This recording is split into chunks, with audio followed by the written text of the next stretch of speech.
Hey, you made it to part 2 of the Proko hand drawing master superclass of glory and awesomeness. In previous lessons, I covered bones, muscles, and tendons of the hand. But even knowing all that anatomy is not enough. The hand has lots of layers and details that we'll cover in this lesson. This will help us get a more realistic result. Fingernails can define the perspective, skin folds can create realism and enhance the gesture, fat pads are soft and squishy, and they react to the hand's movements. So let's learn the surface details of the hand and how to use them. Let's start with the fat. There are numerous fat pads along the palm side of the hand.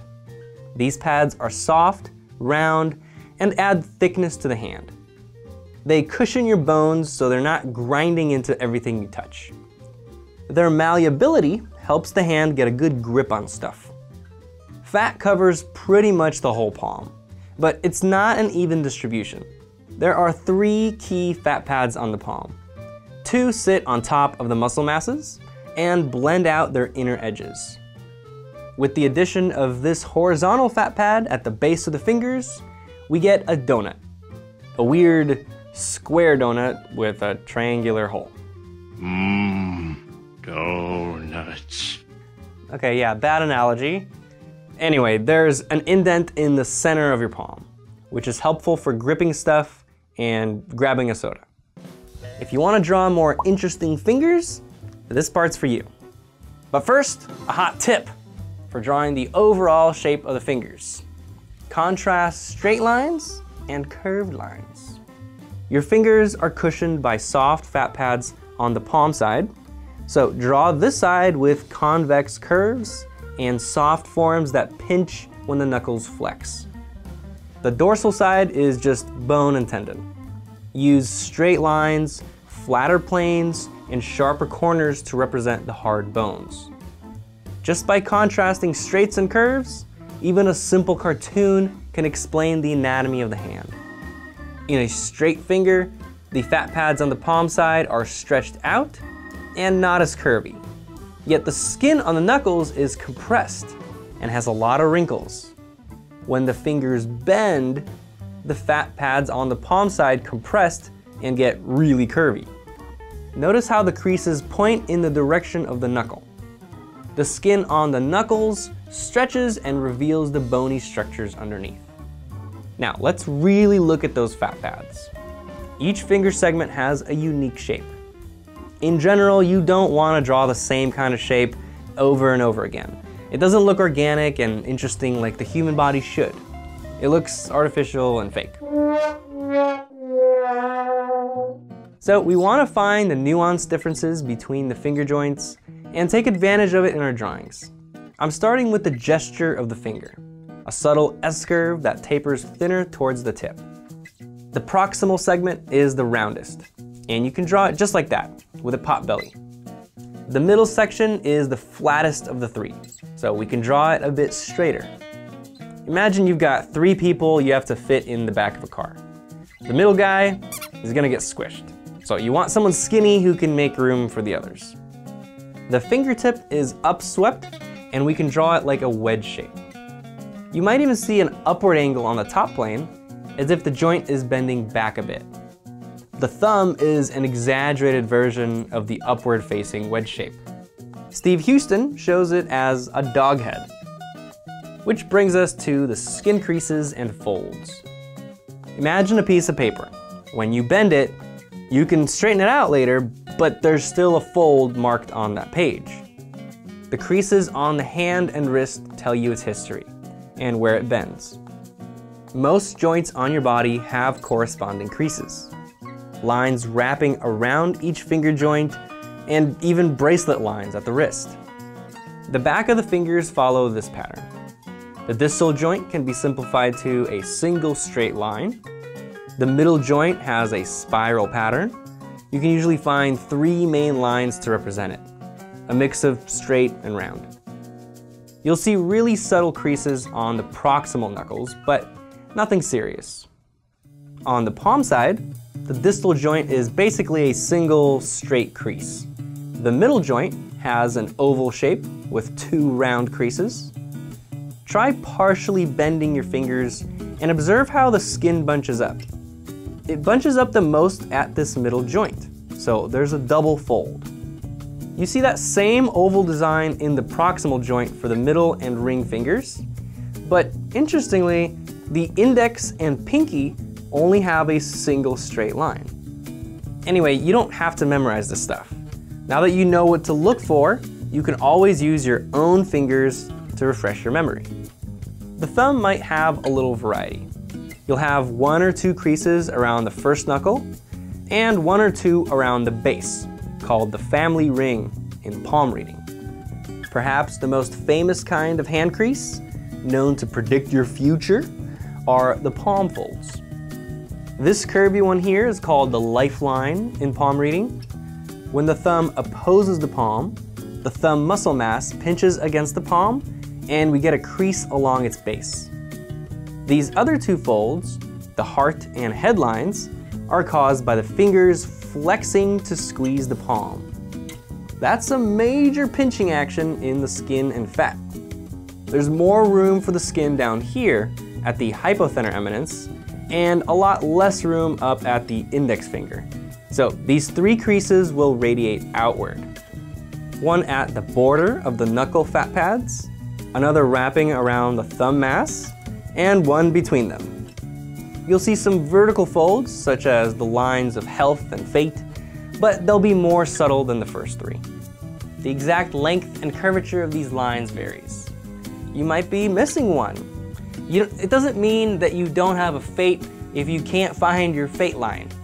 When you're drawing the hand in motion, instead of focusing on the permanent creases, focus on the folds created by the motion of the pose you're drawing. Skin folds follow the action of the hand, like folds in clothing follow the action of the body. If you arbitrarily copy lots of little lines or try to draw every palm reading crease, it can crowd and stagnate your hand drawing. But if you select lines that show the gesture and the force of the hand, or the movement between the fingers, fold lines can make your drawing stronger. For example, in this drawing, I emphasize these creases. The pinky is abducting away from the rest of the fingers, so the skin is pinching here and stretching here, from the pinky to the other fingers.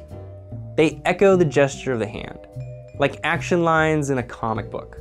If I had focused on just getting the 3 major palm reading lines, it would have detracted from the action. You can put other creases in, just keep them secondary and as light as possible. Of course, an important detail is the fingernails. Try to use fingernails to show perspective, orientation, and form of the finger. Don't worry about the literal shape of the nail, unless it's an important element of your character.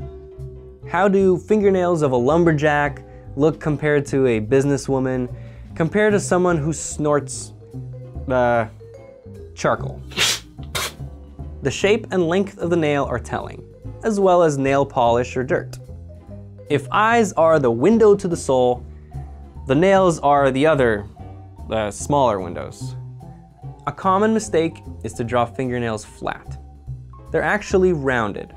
They follow that cylindrical top plane of the rest of the finger. The nail explains if the finger is coming towards or moving away from the viewer in space, and how much. A nail acts as a natural cross-contour line. Its left to right angle also explains how the finger is rotated. If you ever draw a finger that just looks off somehow, try redrawing the fingernail. It might fix your problem. It's a good habit to compare the orientation of the thumb's nail to the rest of the fingers, since the thumb actually faces away from the other fingers. It's a common mistake to draw the thumb parallel to the others and flatten out the whole hand. As the thumb reaches across the palm to grab something, it rotates to face the opposite angle of the fingers. Now let's study something I know like the back of my hand. The back of the hand. The palm side of the hand is very soft, mostly muscle and fat. But the back of the hand is hard. The only muscles visible are around the thumb. In this whole rectangular section, you'll see bones, tendons, and veins. Hand veins are irregular, so you can't memorize an exact map like you can with muscles and tendons. But there's still a pattern. Veins are usually tucked into depressions between bones, so they're in less danger of being squished. So on the hand, veins travel between metacarpals. The basilic vein travels down the ulnar side of the hand, and the cephalic vein travels down the other side. Minor veins pass down the center of the hand. They cross horizontally towards the knuckles in this dorsal venous arch.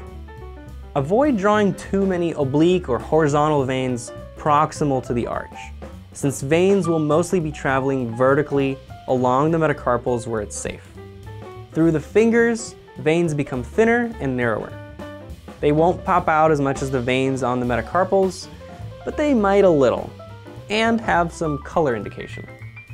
Veins have a tube form, but don't make their shadows stand out as much as the shadows that show the primary forms of the hand.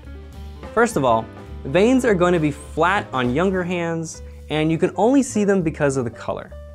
As hands age, veins come to the surface more and will stick out. But even then, their forms are small and tertiary. You don't want to shade chasms right in the middle of the hand. It'll break up the form and prevent it from looking like a cohesive whole. Create a hierarchy with your values and edges.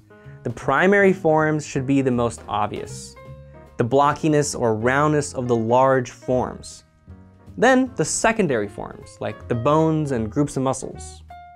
Details like veins are tertiary forms. Okay, the tendons you'll see on the back of the hand are from the extrinsic muscles of the hand. I explained them in the forearms lesson. There's 4 tendons on the back of the hand that radiate out toward the knuckles. And there's 2 tendons on the back of the thumb that create the hollow snuff box.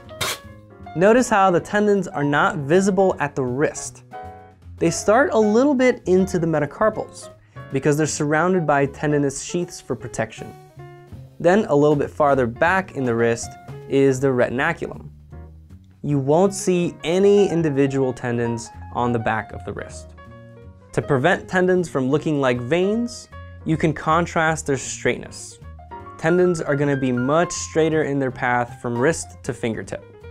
Veins will meander down the hand. Veins also have a slightly darker and cooler local color, whereas tendons will match the skin tone or even be a little lighter. You know how when you press on your skin, it turns a lighter tone for a second? The tendons have a similar effect on the color of the skin when they're popping out and putting pressure on the skin. In general, I recommend you focus on the details that help your picture. If it doesn't serve a purpose, it shouldn't be there. And add variety of shape, value, or edge in areas that tend to repeat.